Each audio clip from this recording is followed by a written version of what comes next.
This play is called Our Town. It was written by Thornton Wilder, produced and directed by Mr. Timothy Chief Joe Peck. In it, you'll see Helen Danae, Don Krasnowski, Scott Fralick, and many others. The name of the town is Grover's Corners, New Hampshire, just across the Massachusetts line, latitude 42 degrees, 40 minutes, longitude 70 degrees, 37 minutes. The first act shows a day in our town. The day is May 7th, 1901. The time is just before dawn. The sky is just beginning to show some streaks of light over in the east there behind our mountain. The morning star always gets wonderful bright the minute before it has to go, doesn't it? Yeah. I'd better show you how our town lies. Up here is Main Street. Way back there is the railway station. Tracks go that way. Polish towns across the tracks and some Canuck families. Over there is the Congregational Church. Across the street's the Presbyterian. Methodist and Unitarian over there. Baptist is down in the hollow by the river. Catholic Church is over beyond the tracks. Here's the town hall and the post office combined. Jail's in the basement. Brian once made a speech from these very steps here.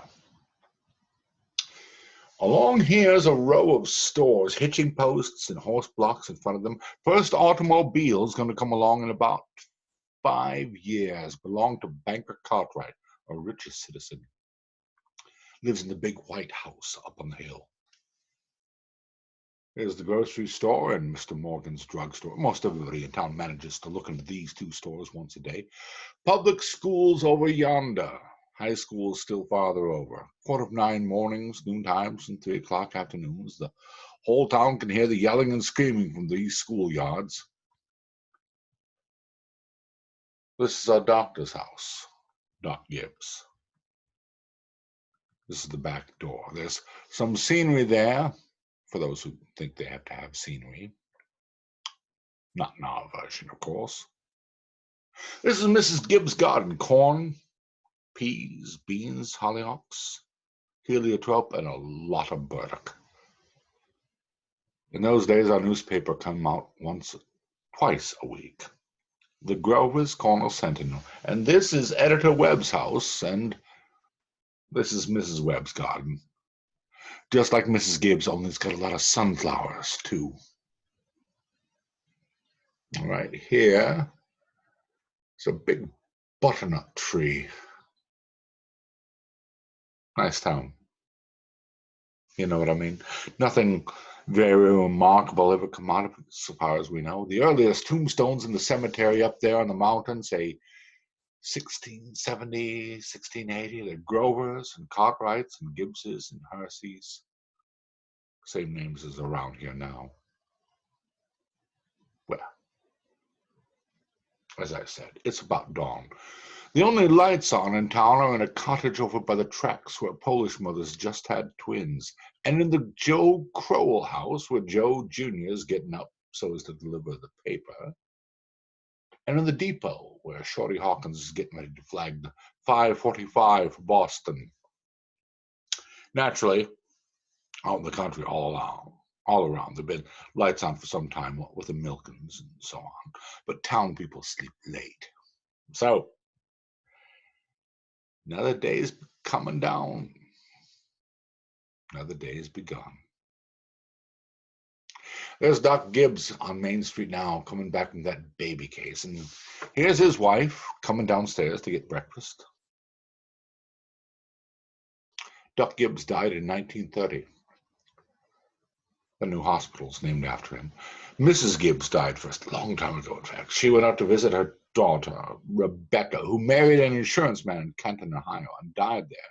Pneumonia, but her body was brought back here. She's up in the cemetery there now, with the whole mess of Gibbses and Herseys. She was Julia Hersey before she married Doc Gibbs in the Congregational Church over there. In our town, we'd like to know the facts about everybody. There's Mrs. Webbs coming down to get her breakfast too. There's Doc Gibbs. Got that, call it. 1:30 this morning. And here comes Joe Crowell, delivering the paper down along Main Street.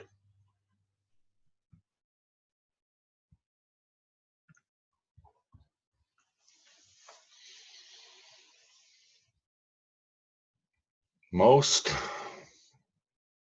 everybody's asleep in Grover's Corners. There are a few lights on. Shorty Hawkins down at the depot has just watched the Albany train go by, and at the livery stables, somebody's setting up late and talking. Yeah, it's clearing up. There are the stars doing their old crisscross journeys in the sky. Scholars haven't settled the matter yet, but they seem to think there are no living beings up there, just chalk or fire. Only this one is straining away all the time to make something of itself. The strain's so bad that every 16 hours, everybody lies down and gets a rest.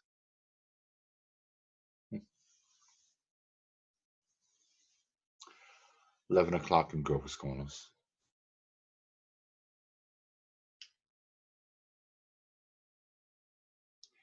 You get a good rest too.